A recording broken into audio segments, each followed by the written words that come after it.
It being 2 p.m, we'll move to question time. I'll call Senator Hughes. Question is to the Minister representing the Prime Minister, Senator Farrell. Yesterday in question time you stated, what is it that the Prime Minister Albanese hasn't done to help the Australian people? Minister, can you confirm that the Prime Minister has not decreased power prices for Australian families by $275, despite promising 97 times before the election that he would do so? Thank you, Senator Hughes. Minister Farrell. He's across everything, this bloke. Senators, I've just called the minister to his feet. Thank you, President, and thank Senator Hughes for her question and the opportunity to talk again about what a terrific job our Prime Minister is doing when he's not progressing the issue of recognition of an Indigenous voice to this parliament. Of course, he's dealing with all of the issues which, regrettably, the former government, your government that you were part of, Senator Hughes, simply failed to do. And so, bit by bit, we're trying to restore the Australian economy, deal with all of those serious cost of living pressures that every single family is facing right at the moment because of your neglect of things like an energy policy, things like dealing with the issue of climate change. Each day the Prime Minister wakes up and thinks, how can I help Australian families to reduce and push down the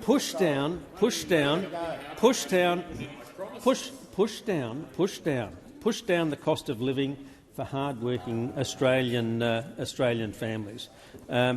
That's what this Prime Minister is focused on. Not picking up sort of other ministries from other members of his cabinet, but dealing with the serious issues that are facing Australian people as a result of those 9 or 10 years of neglect under your former government. Senator Hughes for a supplementary.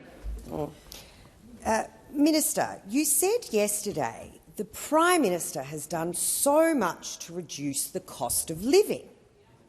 Can you please name a single cost to Australian families that is lower now than when the Albanese government was elected? Minister Farrell. What's gone down, Don? So, What's gone down? thank you. Order, Minister Farrell. Minister, please continue.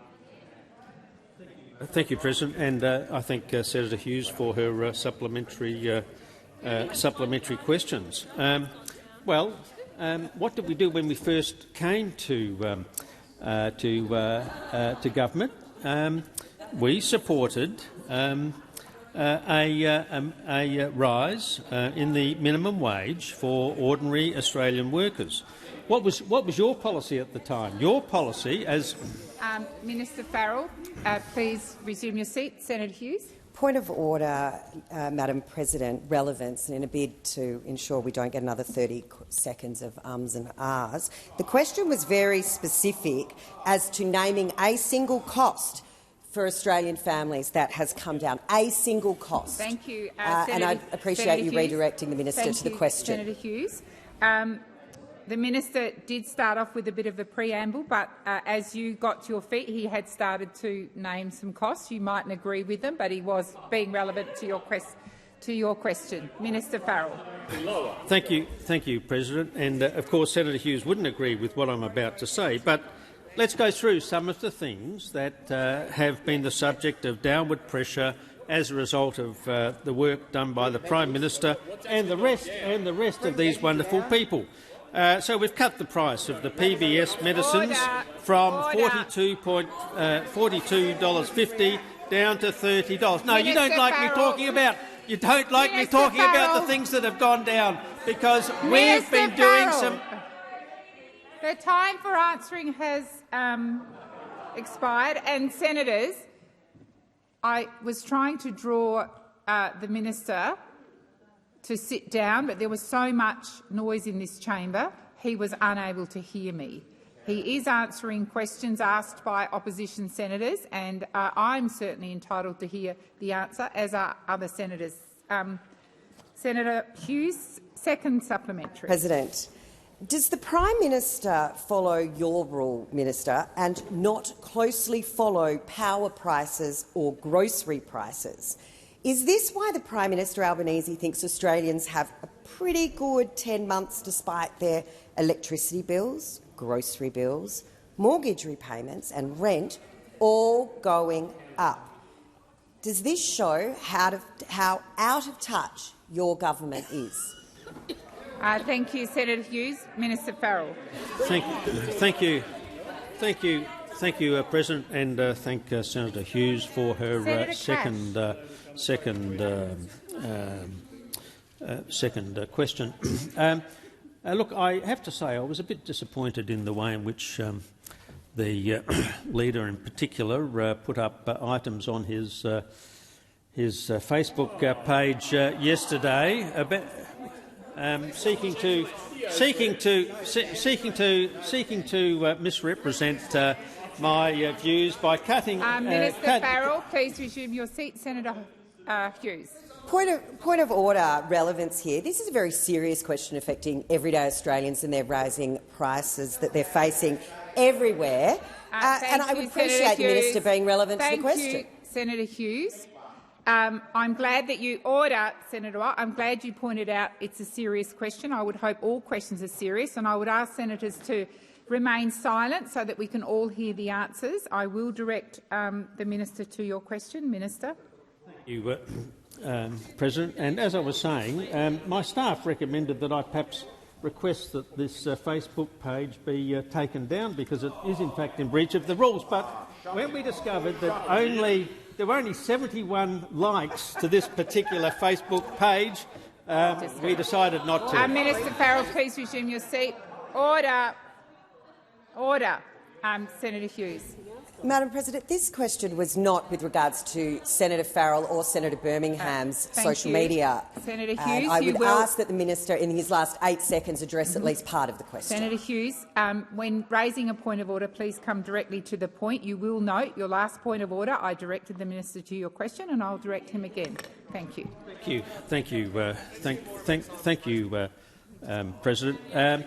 Look, there is no person in this country who is more concerned about cost of living. Thank you, Minister. The time for answering has expired. Senator Farrell. Order. Order. Senator Payman. My question is to the Minister for Finance and the Minister representing the Treasurer, Senator Gallagher.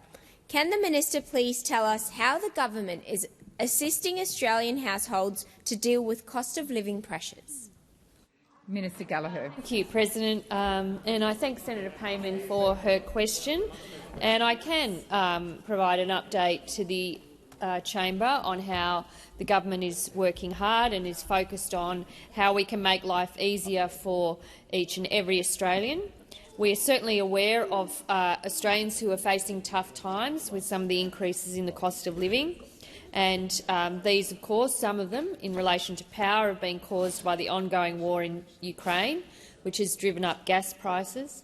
There's continued disruption on our supply chains following years of chaos and impacted, of course, by the pandemic, and that there are the successive interest rate rises that we've seen as the Reserve Bank, which started on its tightening arrangements before the last election. But there are other factors that we can address where we are. One of the very first acts of the Albanese government was to successfully argue for a minimum wage to keep pace with inflation, an outcome which helped around 2.7 million Australians and was a real change in approach between us and the former government on wages. Our first budget focused on responsible cost of living relief that didn't put extra pressure on inflation. That's one of the most important things in terms of our investments. So they were things like cheaper childcare, expanding paid parental leave, cheaper medicines, more affordable housing and getting wages moving again. In addition, as winter approaches, we're providing and will provide through the budget energy relief to millions of households, payments that those opposite opposed. These households will pay up to a third less than the retail price when their energy bills come in. And again, it beggars belief that those opposite decided to oppose the laws that put in place those arrangements. And, of course, and I'll go to this more in the next questions, our investments in early education and care. The time for answering has expired. Senator Payman, first supplementary. In 100 Order. I have a senator on her feet. Senator Payman. 100 days, cheaper childcare will be a reality for millions of Australian families. How will the government's investment in early childhood education and care assist with cost of living pressures, Minister? Minister Gallagher. Thank you, Senator Payman, for being on the same page in relation to early education and care. In 100 days, cheaper early childhood education and care will provide cost of living relief for around 1.2 million Australian families. The milestone comes as new data from the Department of Education reveals that childcare costs had soared by 49% under the previous government. From July, the Albanese government is taking action to deliver that real cost of living relief, and we know for parents who have children under the age of 5 just what a hit those childcare costs are to the weekly household budget. For the average family on about $120,000 a year, with a child in care 3 days a week, the changes will cut costs by about $1,700 a year. The childcare subsidy rates will lift to 90% for families on a combined income of $80,000 or less, and the highest subsidies of up to 95% for families with second and subsequent children will be retained. Second supplementary. Can the minister confirm, in the lead-up to the budget, any further support from the government to combat the cost of living? Minister Gallagher. Thank you, and I thank Senator Payman for her supplementary. We are taking action, as this chamber knows, because we debated them in December last year. We want to take the sting out of higher power prices through direct energy bill relief through the next budget, direct support for households and businesses that, let us not forget, those opposite tried to block. There are encouraging signs that our plan on energy prices are beginning to work, with big drops in the prices on the electricity futures market. We're also focused on growing the economy in the right way so more Australians can get the benefit from good skills, get good jobs and earn good wages.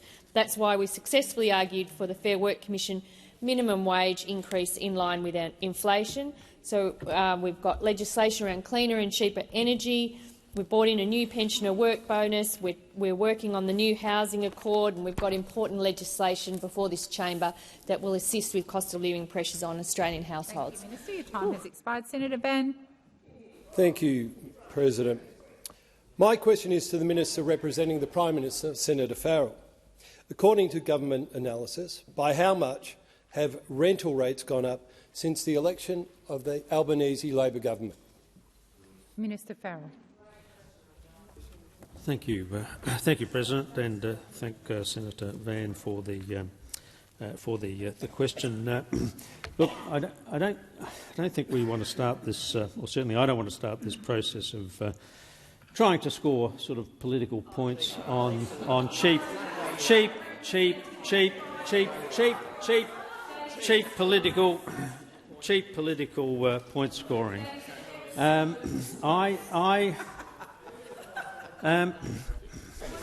Minister Farrell.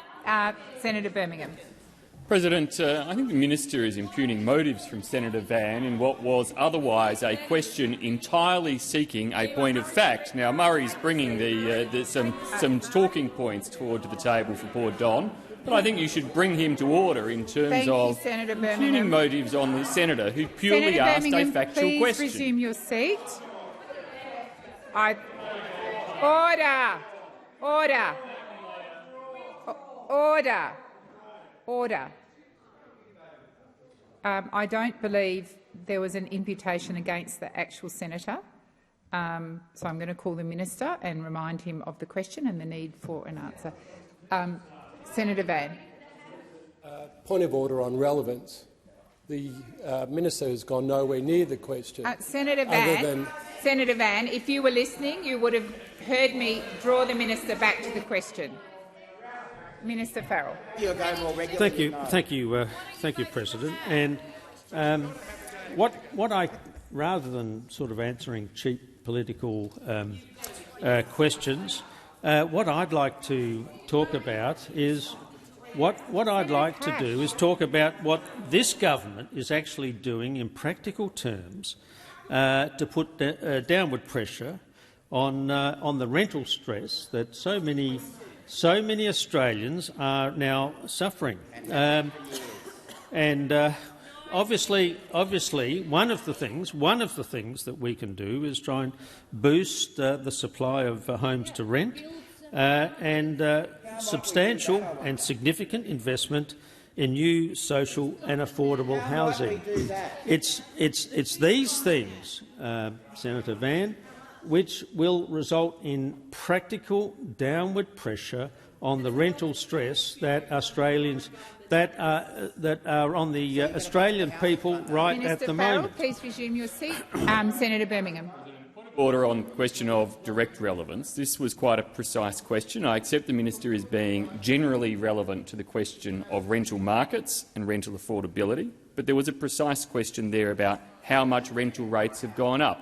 If the minister doesn't know, he can take it on notice and provide context, but simply talking around the margins of it is not directly relevant. Thank you, Senator Birmingham. I am not privy to what government analysis Senator Van is directing us towards, but I will remind Senator Birmingham, please. Senator Birmingham, I have taken your point of order in good faith. I am simply explaining to you I'm not aware how broad or how narrow the government analysis is, but I will direct the minister to the second part of the question. Minister. Thank you, President, and a little bit of respect from the leader for the chair would be appreciated. Yes, seriously. Yes, seriously. A little bit of respect for the President. A little bit of respect. Now, we know a whole lot of people across Australia. Minister Farrell, please resume your seat. Senator Van. And again, direct relevance. I mean, the minister cannot just waffle on down a different path. Senator Van, your leader was on his feet with the exact same question. I have directed the minister to the question. Chair, no, he hasn't listened. No, it's not. You've raised a point of order. I've responded to that. Your leader raised exactly the same point of order. I've directed the minister to the question, and it's not for you to debate it with me. Minister Farrell. Thank you, President. And if your side stopped interjecting, then I could answer your question, because we know a lot of people across Australia are struggling. Minister Farrell, their time has expired. Senator Van. Given the success with that one, can the minister, or according to government analysis, how much more is an average standard variable mortgage rate holder paying per month on an average mortgage since the election of the Albanese Labor government? Thank you, Senator Van. Minister Farrell. Thank you, President, and thank Senator Van for his supplementary question. Well, again, I'm not going to get into gotcha questions. This government is trying to put downward pressure on a whole lot of items that are making life difficult for ordinary Australian. Minister Farrell. Senator Van. President, again, direct relevance. The question was quite narrow in its phrasing, and if the minister doesn't know the answer, he can take it on notice and come back to the chamber. Thank you, Senator Van. The minister did respond to the question, but I'll draw him back to the question again. Minister. Thank you, President. we understand the pressures that Australian families are under. We've talked previously in your previous question about the issue of rental affordability. Now you're talking about the issue of mortgage rates. We have been working solidly to put downward pressure on all of these items that are affecting ordinary working Australians. Now, thank you, Minister. The time for answering has expired. Second supplementary, Senator Van. Thank you, President. Given the minister has demonstrated he is unaware of or unconcerned by the cost of living pressures faced by Australians, is he aware that Westpac Business Bank forecasts advertised rents will increase by 11.5% in 2023? And, Minister, is it correct that this will be the biggest annual increase on record? Thank you, Senator Van. Minister. Thank you, President. Thank you, President, and thank Senator Van for his second supplementary question. Senator Watt. I completely reject your proposition, Senator Van. This is a government that's deeply concerned about cost of living issues facing ordinary Australian people. We every day focus on how we can put downward pressure on the cost of living based on the financial mess that you left us and we inherited when we came to government almost 12 months ago. Australians are facing these issues because of the inaction and the neglect of the former government in respect of all of these issues. Bit by bit, inch by inch, day by day, we're taking... expired. Senator Rice. Thanks, President. My question is to the Minister representing the Minister for Communications, Senator Watt. Minister, across the country, state governments are proposing actions to limit gambling because of the harm it causes to children and the community. And reflecting this, the Greens in New South Wales are taking a policy to the election on Saturday of phasing out pokie machines from pubs and clubs, introducing a mandatory cashless gambling card and creating a pokie super tax and reparation fund for affected communities. But it's up to the federal government to ban gambling advertising, which is something that is supported by 70% of Australians. Minister, will the government move to ban gambling advertising anywhere, any time, in the same way as tobacco advertising was banned years ago? Thank you, Senator Rice. Minister Watt. Thank you, President, and thank you, Senator Rice. Thank you for giving us an election manifesto from the New South Wales Greens. I'm not sure, Senator Rice, whether you were here yesterday when I pretty much answered an identical question from Senator Pocock. So I could refer you back to my answer yesterday, but I'm happy to go through it again today. There is no doubt that the Albanese government recognises the importance of gambling promotions being presented in a responsible manner. And we know, the Greens know a little bit about gambling because we know who their donors have been. We also recognise there is ongoing community concern about the harms associated with online gambling, including advertising material, and it is timely for the parliament to consider what more should be done to address this issue. And I hope that we can rely on the Greens' support, despite their large donations from gambling interests. This is why we have established an inquiry into online gambling and its impacts on those experiencing gambling harm. And as I mentioned yesterday, that inquiry is being conducted by the House of Representatives Standing Committee on Social Policy and Legal Affairs, which, as I mentioned yesterday, is being very capably chaired by Peter Murphy, one of our fabulous Labor MPs. The committee is considering the effectiveness of current gambling advertising restrictions on limiting children's exposure to gambling products and services, including through social media, sponsorship or branding, among a range of other issues. Of course, the government will consider the committee's recommendations when it releases its final report. The current rules relating to the scheduling and content of advertisements on television are contained in the co-regulatory broadcasting codes of practice. Those codes are developed under the Broadcasting Services Act 1992 by industry groups in consultation with the Australian Communications and Media Authority. There is some work to be done here. The Albanese government is on the job. There's a House committee on the job, and we look forward to seeing its recommendations. The time for answering has expired. Senator Rice, first supplementary. Thank you, Minister. So in terms of a ban, at this stage it's a no. Minister, it was a Labor government that refused tobacco donations and introduced changes to tobacco packets that protected people to reduce harm. Will you commit to refusing gambling donations and taking action to protect people from gambling harm? Minister Watt. Well, thank you, President. Again, I'm rather surprised that the Greens are choosing to use a question about whether we will ban the very kind of donations that the Greens have been receiving. So you're asking a Labor government to ban you from taking donations from the gambling industry. Is that what this is about? Please resume your seat. Senator Rice. Yeah, look, a point of order, President. The minister is misleading the parliament. The Greens do not take donations from gambling companies. Senator Rice, it's a debating point. Minister Watt. Minister Watt, please continue. There's a briefing here. Minister Watt, I've called 3 times.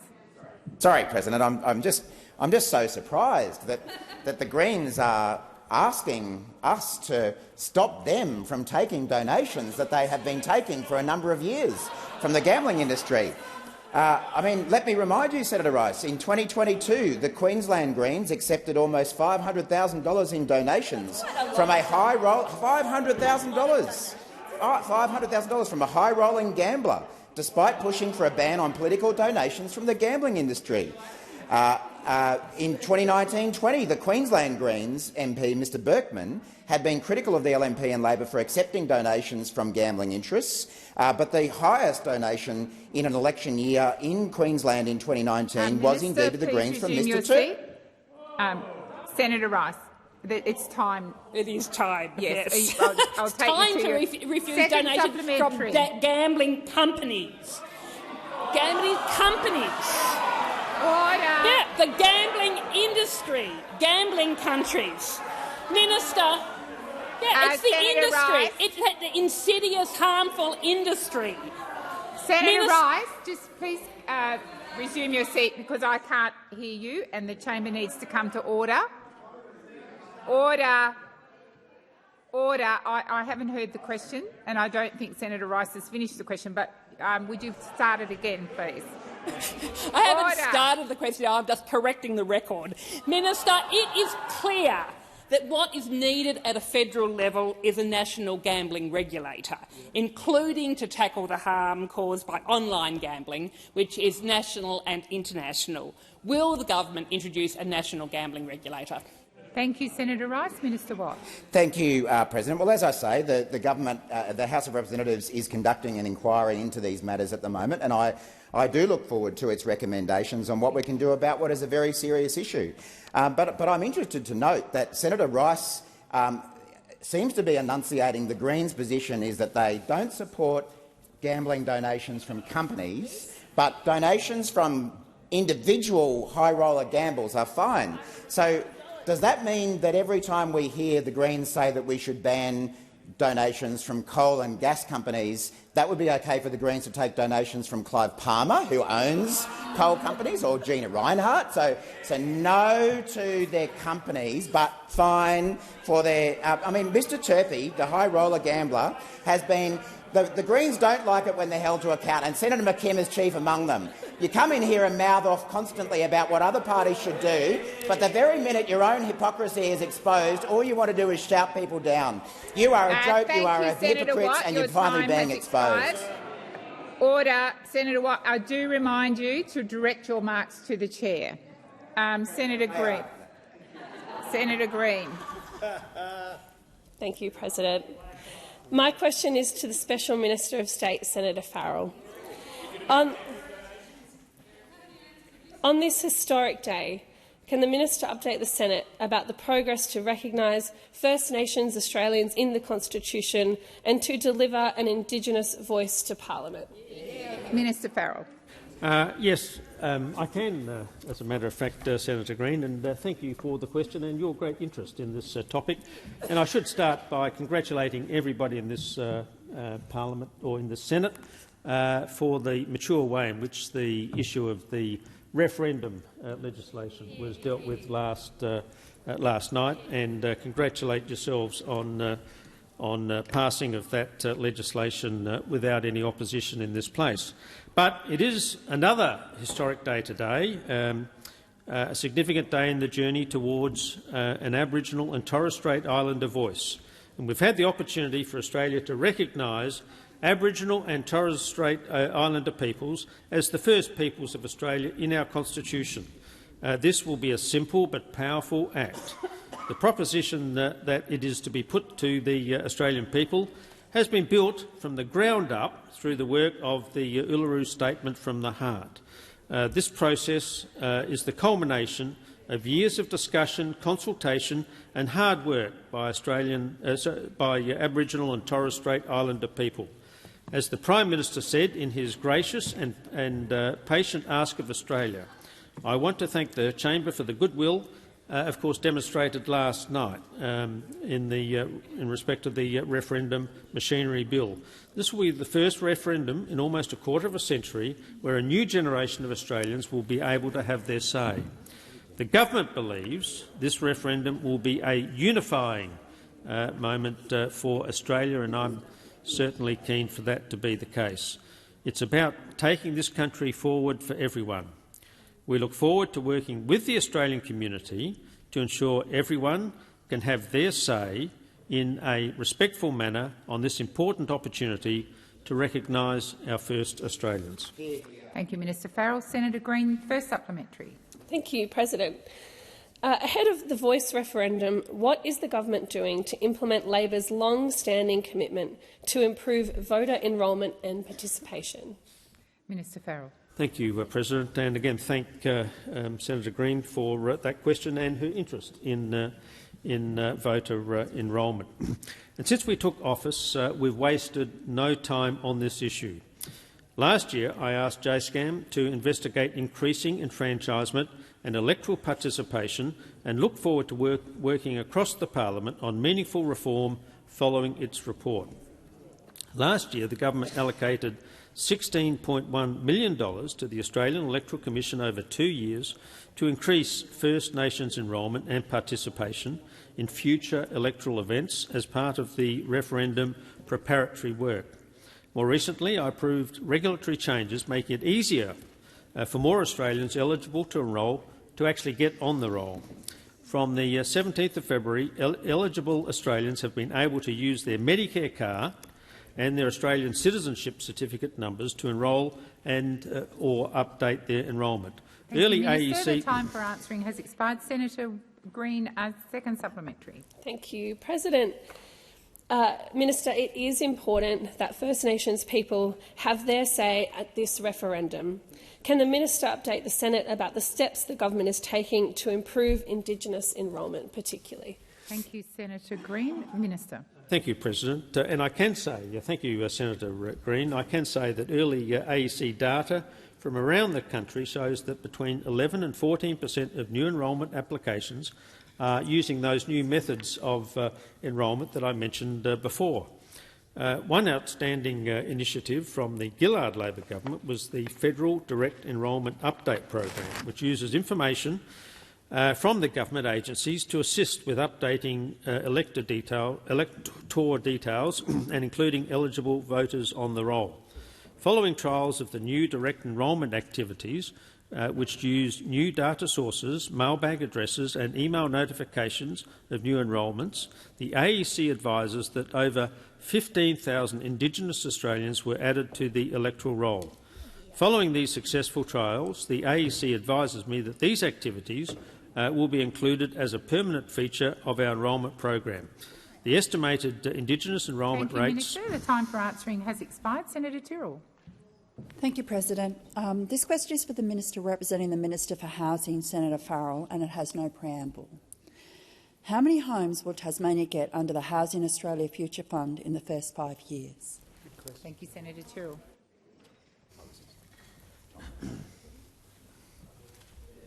Thank you, Senator Tyrrell, and thank you for your interest in this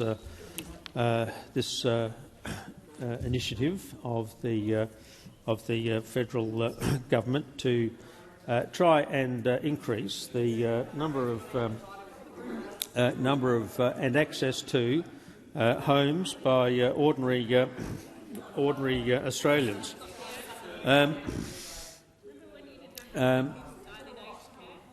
Order. Thank you, President. We're ensuring through a range of significant policy initiatives that Australians have greater access not only to home ownership but also to greater rental affordability. Minister Farrell, please resume your seat. Senator Tyrrell. Point of order, Chair. Relevance, I asked for a very specific question. Thank you, Senator Tyrrell. I'll remind the Minister of your question. Thank you, President. And of course, unfortunately, as data has shown, that in the period from 2016 to 2021, there was regrettably a substantial increase in Tasmanians experiencing homelessness, and I think this is really what your question is directed to. Tasmania has a strong community housing provider sector and has taken many opportunities provided by the National Housing Finance and Investment Corporation.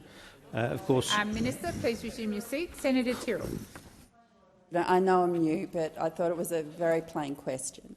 Thank you. I have directed the Minister to your question and I will direct him once again. Thank you, Senator Tyrrell. Minister. So, just recently, Minister Collins was in Launceston to turn the sod on the site of 48 affordable new homes for Tasmanians in need, with the community housing provider Community Housing Limited. The Albanese government has unlocked up to $575 million in funding from the National Housing Infrastructure Facility to be able to invest in new, social and affordable— Thank you, Minister. The time for answering has expired. Senator Tyrrell's first supplementary. Thank you, President. The government's commitment that Housing Australia Future Fund will make independent decisions is admirable. With that commitment in mind, though, who decided the fund would allocate 10,000 homes to frontline workers? Thank you, Senator Tyrrell. Minister Farrell. Thank you, President, and thanks, Senator Tyrrell, for her question. The issue that you've just raised, of course, was an election promise that the Albanese government took to the last election. Yep. So, in terms of who decided that issue, well, of course, it was the Australian people, because the Australian people elected the Albanese government to be the government of this country, and of course, what we are doing now with our housing policies is implementing those decisions which we took to the people at the last election. So, in terms of who decided this, well, ultimately, it was— Minister Farrell, the time for answering has expired. Senator Tyrrell, second supplementary. Okay. Thank you, President. On current projections, in the next 5 years, 1,100 Tasmanians will be homeless. Does your government agree that reducing homelessness by building 1,200 homes in Tasmania is a good thing? Thank you, Senator Tyrrell. Minister Farrell. Thank you, President. Look, to be honest with you, Senator Tyrrell, I think you're just focusing on one small aspect of what the government is proposing to do. Let me tell you about some of the things this government is doing by comparison to what the previous government did not do. Senator, Minister Farrell, please resume your seat. Minister Farrell, order on my left. Senator Watt, I've just called the chamber to order. Minister Farrell. Thank you, President. $10 billion investment to improve housing outcomes in Australia. 20,000 social homes, including 4,000 homes for women and children impacted by domestic violence and older women at risk of homelessness. 10,000 affordable homes for frontline workers. $30 million for housing and services for veterans. $200 million to repair, maintain and improve housing in remote Indigenous communities. Please resume your seat. Senator Tyrrell. Order, President. Look, I appreciate all that they're doing, but it was a very simple question, and I'm here to represent Tasmania, not Thank the you. government. I will again direct the minister to your question, Minister Farrell. Thank you, President. Well, Senator Tyrrell, all of those things are things that Thank you, Minister. The time for answering has expired. Senator O'Sullivan. Thank you, President. My question is to the Minister representing the Prime Minister, Senator Farrell. Yesterday, during question time, you declared to the Senate what the Prime Minister Albanese says he does. Mr Albanese said not once but on 97 separate occasions that Australians were going to see a reduction of $275 in their power bills. Minister, when will Australians get a $275 reduction to their power bills? Thank you, Senator O'Sullivan. Minister Farrell. Thank you. Order on my right. Minister Farrell. Thank you, President, and thank the senator for his question, which seems to be a repeat of questions asked earlier in the week. And I have to say, Order. on a historic day, when the Prime Minister announces the recognition of an Indigenous voice to Parliament, here I am at the third question, where we haven't had a single question about the big issue of the day. Order. Now, Minister Farrell, please resume your seat. Senator O'Sullivan. Relevance. Clearly my question was about electricity bills and the prices that Australians can expect to pay, and we're getting an answer on the voice. Thank you, Senator O'Sullivan. I will draw the minister to the question. Minister Farrell. Prime Minister Albanese, just like myself, is deeply concerned about the issue of electricity. President, the Prime Minister, and myself are deeply concerned about the issue of electricity prices in this country for ordinary working Australians and businesses, for that matter. Now, the reality is that the reason that we find ourselves in a situation with escalating electricity prices is the 10 long years of inaction by the former government on the pressures in relation to electricity prices and, of course, the issue of climate change. Now, what did we do as soon as the Prime Minister? What did we do as soon as we came into government? We took action. We took action on electricity prices. We sought to put a cap on gas prices. We sought to put a cap on coal prices to push the price of electricity down. And what did your mob do? You voted against it. You wanted to keep electricity prices high. You wanted to keep electricity. Has expired. Senator O'Sullivan, first supplementary. Thank you, President. Does Labor's Powering Australia plan say, and I quote, it will cut power prices for families and businesses by $275 a year? Minister Farrell. Thank you, President. Look, we've taken all of the action that we've done in respect of power prices to put downward pressure on electricity prices in this country to repair the neglect of the previous 9 years of neglect from your government. Minister Farrell, please resume your seat. Senator O'Sullivan. Point of order on direct relevance. The question asked very simply whether or not the Labor's Powering Australia plan will say it will cut power bills for families and businesses by $225 a year. Thank you, Senator O'Sullivan. Senator O'Sullivan, please resume your seat. Senator O'Sullivan, you were on a point of order. Well, there was so much interjection, it was very hard to hear. I will rule on the point of order. I will direct the minister to your question, and I will also ask the minister to. You're seeking leave now. Yes. I seek leave. Is leave granted? Well, I haven't explained what. Leave is President, not granted. Order. Order. With respect, President. No, it's not with respect, Senator O'Sullivan. I asked if leave was granted, and the answer was no. There's no point debating it with me. Please resume your seat. I have the minister on his feet. Thank you, President. It is customary when somebody's seeking to table a document to. Well, look, I don't know. Order. I don't know what the senator has got in his hand.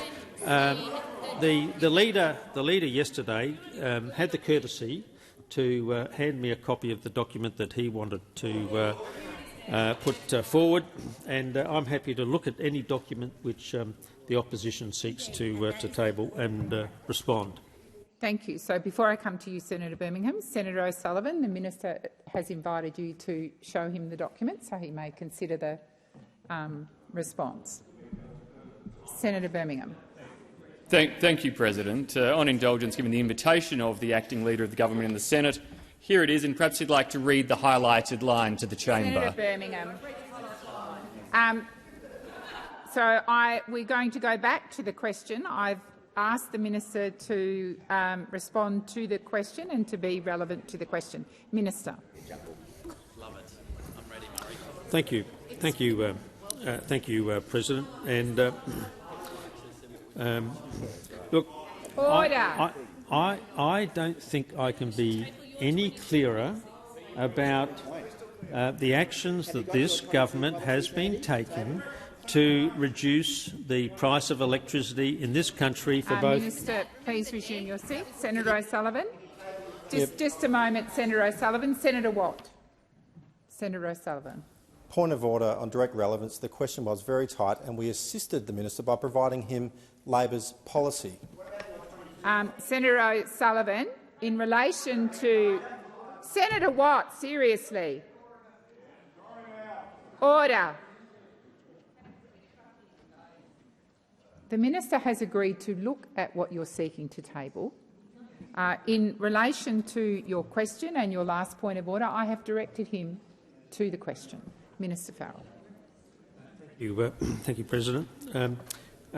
Look, this government is serious about putting downward pressure on electricity prices.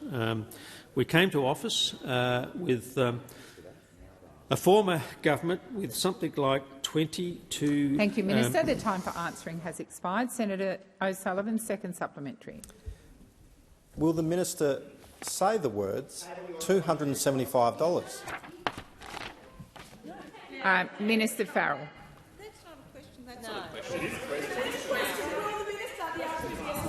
I am going to sit the minister down again until there is respectful silence from both sides. Thank you, Senator Green. Senator Gallagher. Minister, please continue. Thank you, President, and thank the senator for his second supplementary question. This government is serious about putting downward pressure on electricity prices. I don't think I can be any clearer than that. And right from the time that we took office, we started taking action. Minister Farrell, please resume your seat. Senator McGrath, you are clearly out of order, and I would ask you to listen in respectful silence. Minister Farrell. We started taking action on putting downward pressure on electricity prices Farrell, in a way. please resume your seat. Senator O'Sullivan. Direct relevance, President. I asked the question, will the minister say the words $275? Because that's what they promised to the Australian people. Thank you, Senator O'Sullivan. I will direct the minister to your question. Minister Farrell. Well, can I say this, Senator? I'm not going to not going to have words or amounts put into my mouth.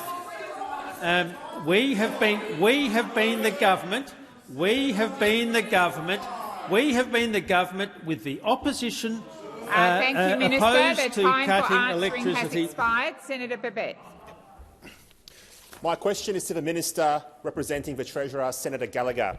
Having previously denied a link between money printing and inflation, RBA Governor Dr Philip Lowe finally admitted during recent Senate estimates that the expansion of the money supply, low interest rates and government support during the pandemic has driven inflation.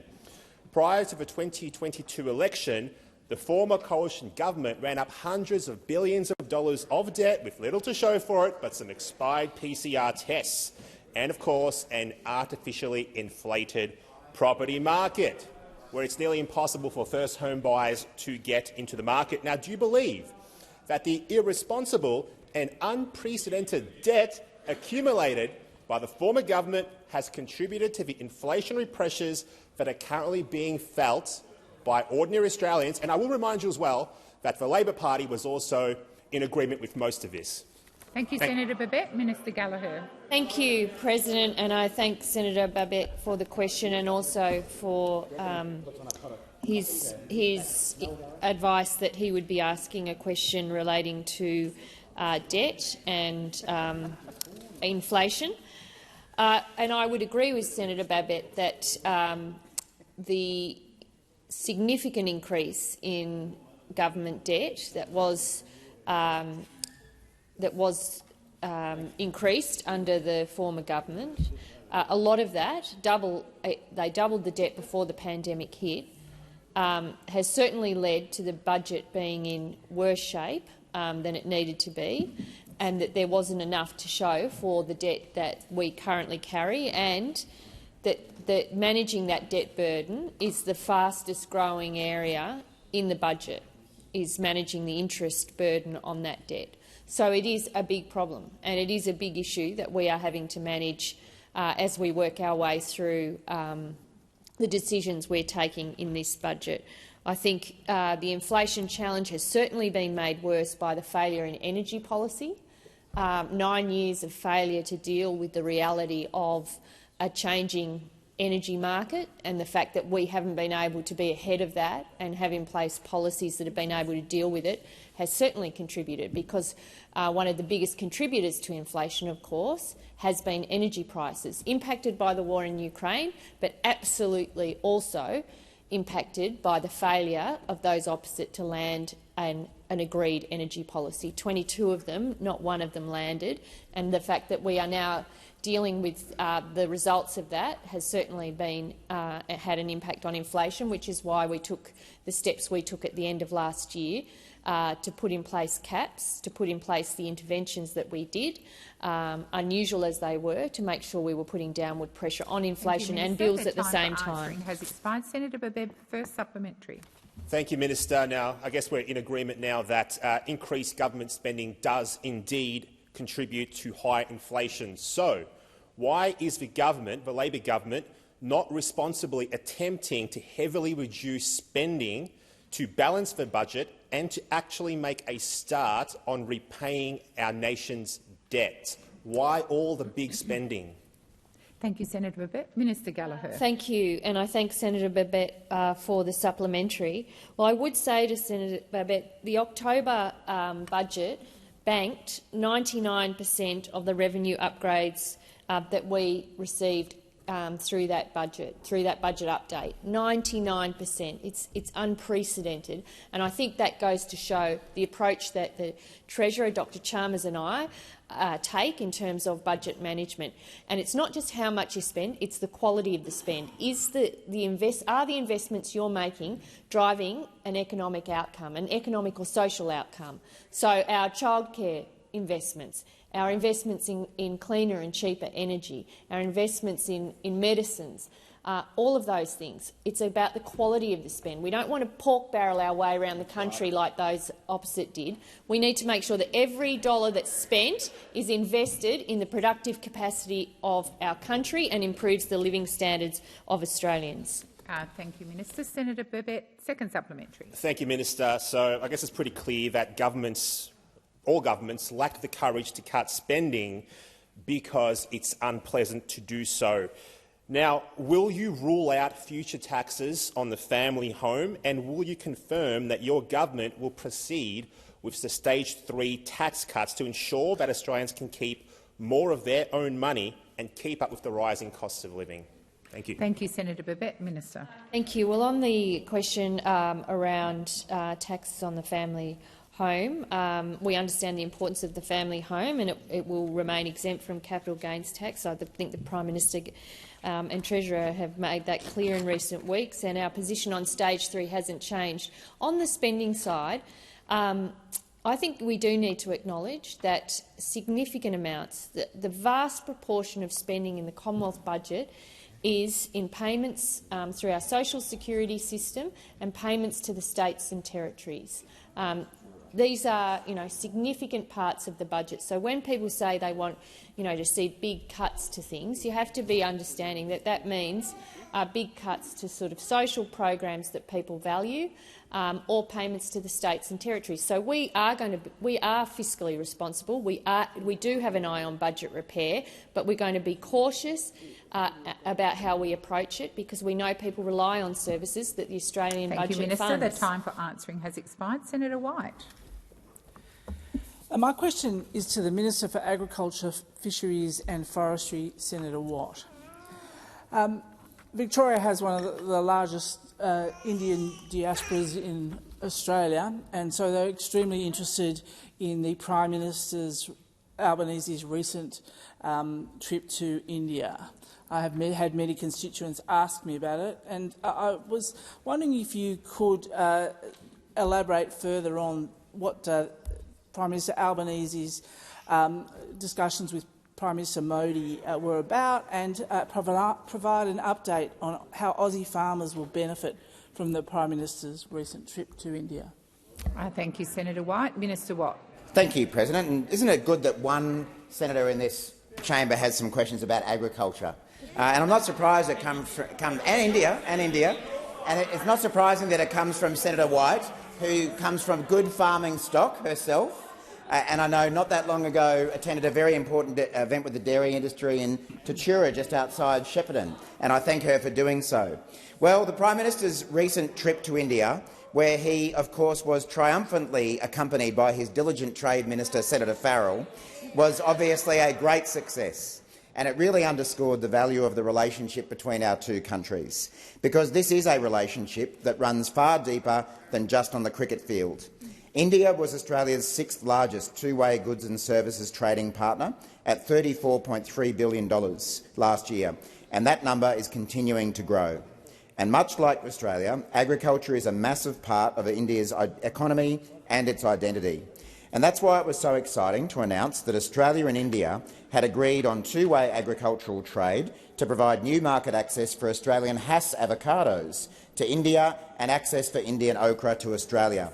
This is a significant market access opportunity for Australian avocado producers, and the good people of India will now be introduced to the wonders of smashed avocado, whether it be on a Saturday morning or any other day, right across India. The opening of this new export market has been estimated by industry as having a potential market value of approximately $25 million. So it's not surprising that this deal, negotiated by the Albanese government, has been welcomed by industry groups across the board, including the Australian Fresh Produce Association, who said this new access is expected to provide a significant boost to the Australian avocado industry, supporting the sector's continued growth over the long term.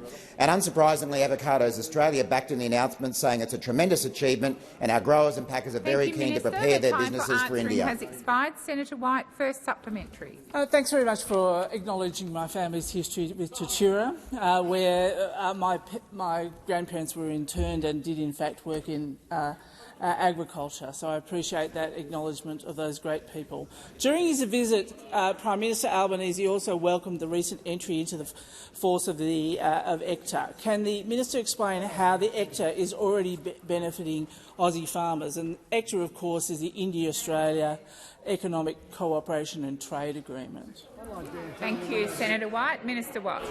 I'd be delighted. I'd be delighted to do so, Senator White. And again, it's good to have people on one side of the chamber who actually have real experience in agriculture going back decades, rather than people who just like to talk a lot about it.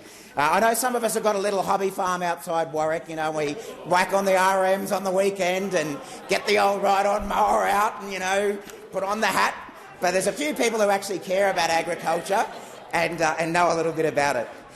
Previously, exports to India peaked at 3.38 billion Australian dollars in 2016 on the back of then-record grain and pulse production.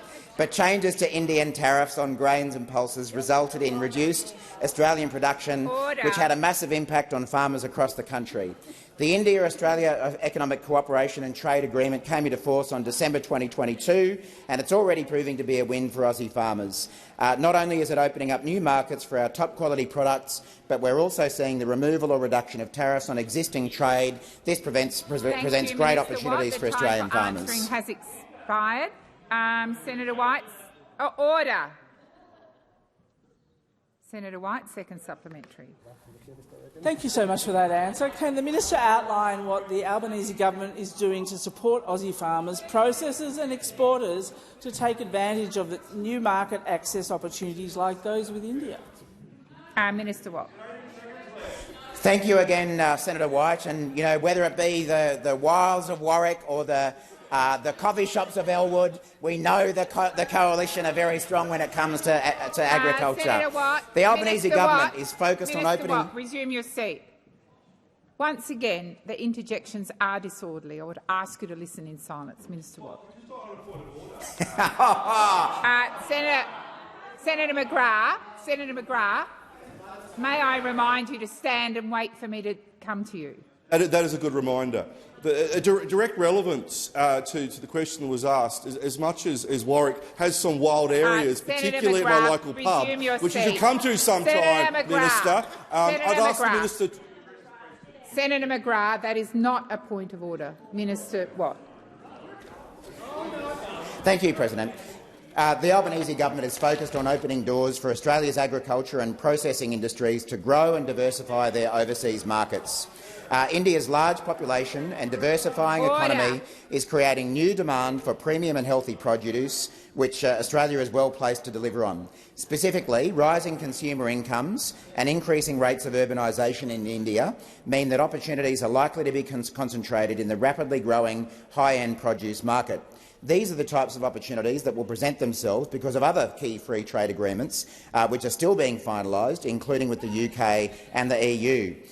It's hoped that the UK deal will be finalised shortly, which would be a major boost to Australia's beef, lamb and in particular our sugar industry, and I want to acknowledge all the work of people from DAF, DPAT and others. The time for answering has expired.